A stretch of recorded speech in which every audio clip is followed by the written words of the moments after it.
Selamat pagi semuanya, salam sejahtera bagi kita semua. Perkenalkan, nama saya Tesi Wendita Kristia dengan NIM 20104171119, kelas A1 Manajemen Mata Kuliah Analisis Lingkungan Bisnis. Pada video kali ini saya akan membacakan ringkasan dari buku Analisis Lingkungan Bisnis bab 2 dan bab 3. Bab 2, Lingkungan Pasar dan Bukan Pasar. Lingkungan bisnis. Lingkungan bisnis terdiri dari komponen pasar dan bukan pasar. Lingkungan pasar mencakup interaksi antara perusahaan, pemasok, dan pelanggan yang diatur oleh pasar dan kontrak. Lingkungan bukan pasar mencakup interaksi-interaksi antara perusahaan dan individu, kelompok, kepentingan, entitas pemerintah, dan publik yang ditengahi bukan oleh pasar tetapi oleh lembaga publik dan swasta.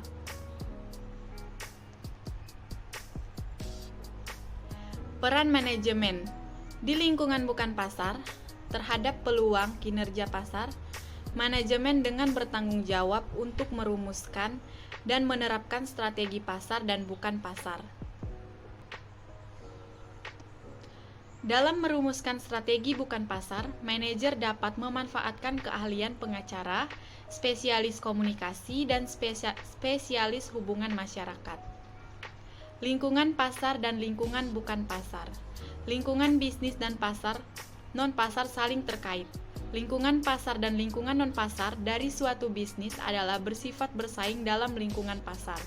Perusahaan bersaing melalui pasar atau strategi bersaing mereka.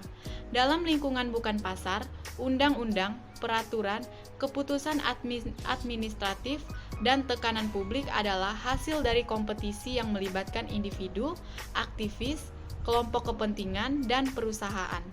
Dalam lingkungan pasar, strategi ditengahi oleh pasar. Sedangkan di lingkungan bukan pasar, strategi ditengahi oleh lembaga publik dan swasta, termasuk legislatif, pengadilan, badan pengatur, dan sentimen publik.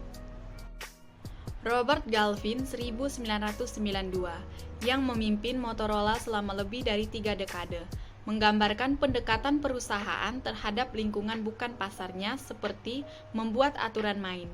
Maksud Galvin adalah bahwa aturan permainan tersebut dibuat hendaknya sesuai dengan strategi perusahaan yang telah dibuat dan juga harus memperhatikan kepentingan pihak lain dan juga harus memenuhi peraturan yang telah dibuat oleh lembaga pemerintahan.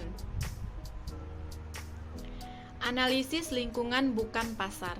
Lingkungan bukan pasar perusahaan dikategorikan oleh 4, yaitu yang pertama isu atau persoalan pokok, yang kedua interest atau kepentingan, yang ketiga institution atau institusi, dan yang keempat information atau informasi. Isu adalah unit dasar dari analisis dan fokus dari tindakan non-pasar. Interest atau kepentingan mencakup individu dan kelompok dengan preferensi tentang atau kepentingan masalah.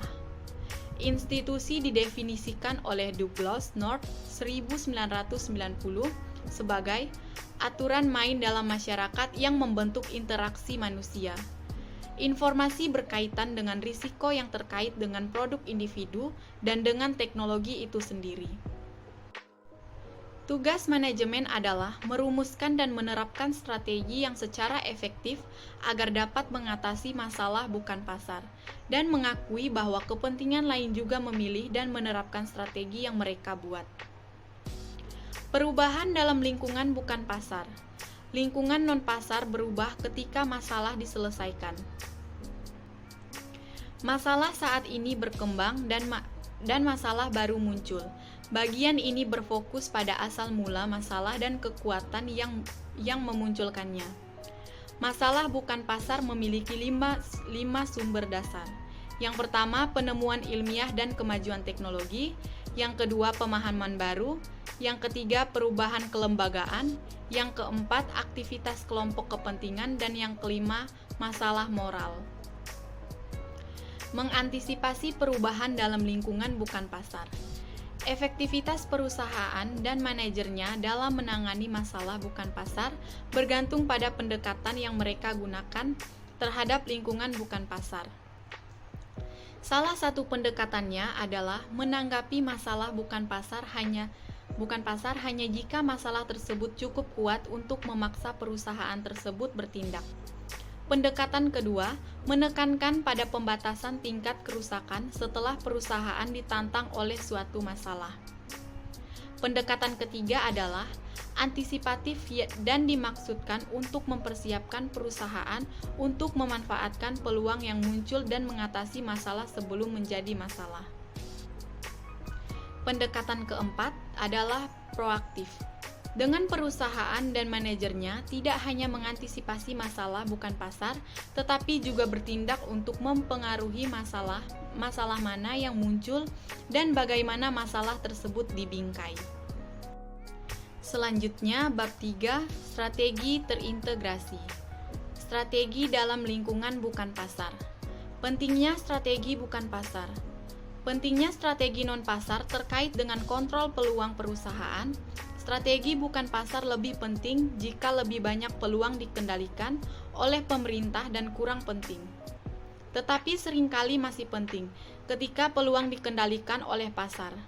Selain pemerintah dan pasar, dua faktor lain mempengaruhi peluang. Pertama, peluang dapat dikontrol oleh politik privat yang meliputi tindakan seperti protes, boikot, dan kritik publik oleh aktivis, advokasi, dan kelompok kepentingan, serta sentimen publik yang terkait bisnis. Lingkungan pasar dan bukan pasar. Lingkungan bukan pasar berbeda dari lingkungan pasar dalam beberapa hal. Pasar adalah sebuah institusi di mana pertukaran ekonomi diatur dalam sistem hak milik yang diatur oleh aturan suara bulat. Lingkungan non-pasar termasuk lembaga publik yang dicirikan oleh aturan mayoritas, proses hukum, pemberian hak yang luas, tindakan kolektif, dan mobilitas, yaitu tindakan biasanya dilihat oleh publik. Strategi terintegrasi. Strategi pasar melayani tujuan kinerja unggul dengan mengembangkan dan mempertahankan keunggulan kompetitif yang diperlukan untuk memanfaatkan peluang pasar. Strategi bukan pasar melayani tujuan kinerja yang unggul dengan berpartisipasi secara efektif dan bertanggung jawab dalam proses publik yang mempengaruhi kendali peluang. Dari pendekatan ini, dapat disimpulkan bahwa institusi tempat kebijakan pengaturan dibuat sangat berbeda dari pasar, sehingga sifat analisisnya berbeda. Sebagian besar perusahaan berfokus pada masalah non-pasar dengan dampak yang berpotensi signifikan terhadap kinerja. Mengatasi masalah non-pasar secara efektif dibantu oleh kerangka kerja yang mengatur analisis, penalaran, dan perumusan strategi. Tahap penyaringan mengesampingkan alternatif-alternatif yang bertentangan dengan hukum, kebijakan perusahaan, atau konsensus etis. Tahap analisis berfokus pada prediksi tindakan non-pasar dan kemungkinan konsekuensinya. Tahap pilihan melibatkan evaluasi konsekuensi tersebut dan klaim etika apapun dan membuat pilihan berdasarkan evaluasi tersebut. Hasil dari tahap pilihan adalah strategi untuk menangani masalah dan kebijakan yang dapat digunakan untuk memandu manajer dalam tahap penyaringan untuk masalah di masa mendatang.